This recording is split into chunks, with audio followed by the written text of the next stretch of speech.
In today's tutorial, we are going to be exploring CC Particle World, which is a stock effect plugin within Adobe After Effects. The version we will be using is Adobe After Effects 2020, but it is present on previous versions of Adobe After Effects, so don't worry about that. Just check to see if you have it available, and let's learn. So to start, CC Particle World is a simulation plugin. This means it is doing a bunch of math in the background to create effects that we design by changing values of sliders. So what can you do with it? You can create rainfall, fire, smoke, tornadoes, crazy stuff. You can make a bunch of stuff and implement it into your scenes to add ambience, maybe add even your own effects like water flying out of fire hydrant, going into hyperspace speeds. You can do a bunch of stuff. Just be creative with it. So in this tutorial, we're not going to do anything specific. I'm just going to teach you guys the fundamentals and what each part and slider means, so you guys can mess around and not be lost. So to start, you would need to give yourself a solid layer. Now this solid layer doesn't need to be named anything, but you can give it any color that you want. So for instance, let's use red to start. And we'll put on the particle world, and you'll see that we have this by default. Just a big mess right now. So first things to know is that the center here is called the emitter, the bottom here is called the floor, and this whole place is in 3D space. So what does birth rate and longevity mean?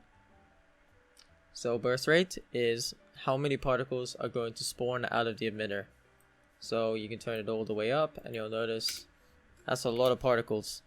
You can turn this all the way down to 0.1. That's very few particles. For instance, let's lower that a little bit more. Let's go 0.7. Longevity means how long are these particles going to be alive for. So if you put it to very short, you'll notice that they won't even get to the bottom of the screen because they would have already died. You can put that all the way up, you'll notice that they fall really far down. In the producer tab, you can change the left and right, which is the x-axis. You can change the y, which is up and down. You can even change how close it is to the camera and far away it is. I like that. Let's move this a little bit. Let's get that higher. Let's move this to the right. So now it's centered, and if we play it, it'll be flying all over the place. Now this is the emitter radius. So you can change how far the emitter would go on the x-axis. So you can make it spread really far. Let's show you like this. You'll see how it flows across the whole screen, or you can make it very, what's it called? You can make it very tight, which is default. So let's keep it like this. Let's change the height of which they can also emit from. I kind of want it to flow directly down, so it's like straightish lines. And if we can change how close to the camera and like kind of give it the depth with the z-axis. So the producer tab is position and radius. Physics tab, this is where things get more exciting. So if we reset it all so we can see kind of what the default animations are, you'll notice that there is a bunch of presets. There is fire, which let's lower it a little. The fire just rises. You got vortex, a big spin. Twirls, let's raise this even more now. Got just a bunches of directional. You can do this, you can rotate it, you can change a bunch of stuff, see how high and wide it goes. Looks really cool. So that's what that does. The keywords here, velocity. Velocity refers to how fast the particles will get shot out of the emitter, this little circle here. So if you increase it a lot, you'll notice it's getting shot directly at the camera's face, quite fast. But if you put it to 0, you'll notice there's not enough force and it just drips out. Similar to when you're watering the garden out of the hose pipe, but you don't put the water pressure to the highest. You just put it very little, so it'll just drip out. That's what happens when you put it to 0. So, and you can do some crazy stuff with going into the negatives, but let's leave that on. What was the default? 1. Gravity, similar to Earth. If you set it to higher values, it will fall, and it will be sucked down to the Earth's core. But for our instance, the very bottom of the scene. Well, if you change it to 1, you'll notice there's a lot of space. It's not being spread super wide. It's in a nice even spread. Put it higher, it's more compact together, falling down. We can set it to 0. 0 will shoot directly at the camera, not up, not down, just straight at the camera. This is cool for if you want to do like space effects, like you're going into super speed. Let's put this to a negative value. Can you guess what it's gonna do? It will erase. And it's same principle. It's just inverted. Now it's getting sucked to space. You could do kind of like a meteor effect with that. So let's put it to 1. Resistance. This is how thick the particles are going to be. So you can give them weight. So if we put a really high value like 30, you'll notice that they're very heavy. And they move very slowly. If you then put it to very light, you'll notice that they fall very freely. So resistance is thickness. Now we can mess with the floor. You've noticed this blue grid here, but we can't do anything with it. We can raise it, we can't do anything. Let's give it a value. Let's give it some effects. So we can make it so the emitter only displays stuff above the floor. See how it cuts off and now it's cutting in half? It's kind of like a mask. You can do the same for under. But we want all. You can give it an animation, such as reflecting the floor. So it's basically inverted. You can project on the floor specifically, so it's on the plane.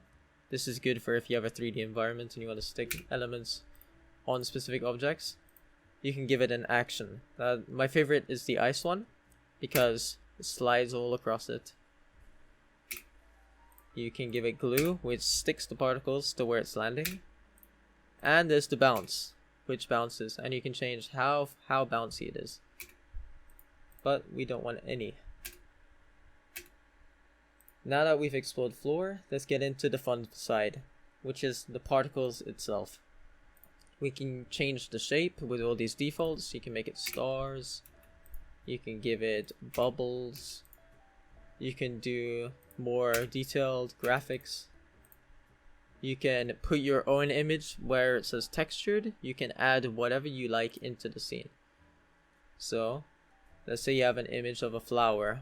Let me grab an image real quick and drop it into the scene. Let's drag. I would like to drop this raindrop. It's getting added now.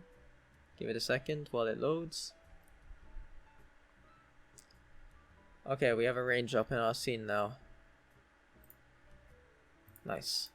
So we don't want to see it though. So let's hide it. Let's go back to here. And let's go into this texture tab. So we have textured disk picked. We can do any of these, but we want textured disk. Just for this example. Now, because it's in our layers, we can give it textured image. And now we have the image being shot out to the emitter. You can do many stuff with this, but let's just keep it normal and let's go with a lens. Let's go lens bubble. Looks pretty cool. We can remove the text, the test image, sorry. And we have a bunch of cool red bubbles. Why is it red? Because our layer is red. We can change that by doing Ctrl-Shift-Y on the layer, and we can change to whatever color we like. This is why the layer color is kind of important. So that's how you mess with the lens bubble and its colors. Let's understand what burst size and depth size means. Burst size is referring to as soon as the particle is emitted from the emitter, this is the size in which it will be shown. So as soon as they spawn, we want it to be big. You notice it's huge. And when it dies, we want it to be small.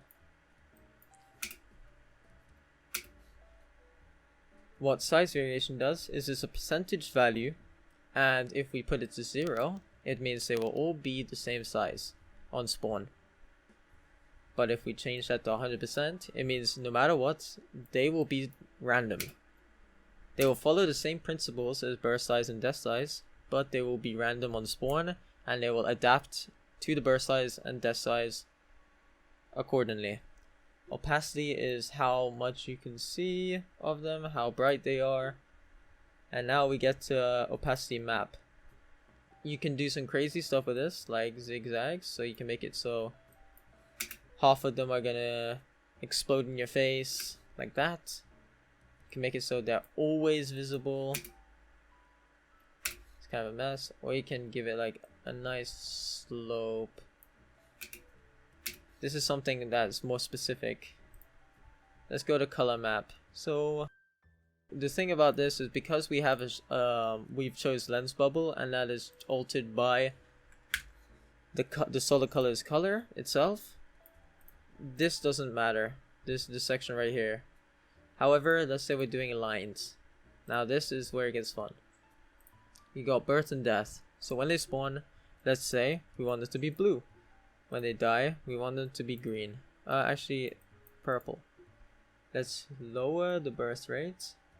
Let's shrink the length. There you go.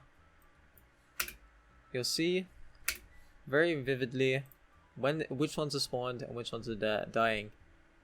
You can go from origin to death, birth to origin, origin constant, but custom is more specific. So let's increase the longevity so we can get more variety. You can make it so when they spawn, they will be blue. At 25% through their life, they will turn to purple. At 50%, they will turn to green. And yeah, we can make that red, and death is white. So you'll see, you can see which ones are fresh spawns, which ones are in 25%, 50%, 75%, and dead. So this is just if you want like crazy colors and want it to look nice and pretty. And that's basically all it is to this. If you want an example right now, as a short tutorial on how to make like hyperspace, we can do that right now. Let's get a lot of particles. Let's make them live for a long time. Let's give them birth to death. Let's give it, I kind of want white and cyan. It's very nice colors. Let's change it to lines. Good. Gravity we want to 0, so it's looking at us. Velocity higher. Resistance, that's good, but that's too many, so let's lower it a bit. So you kind of get the idea. We're going into space, and you got like the stars. You could do some crazy stuff with that, and I was just messing a few things on the spot, just improvising.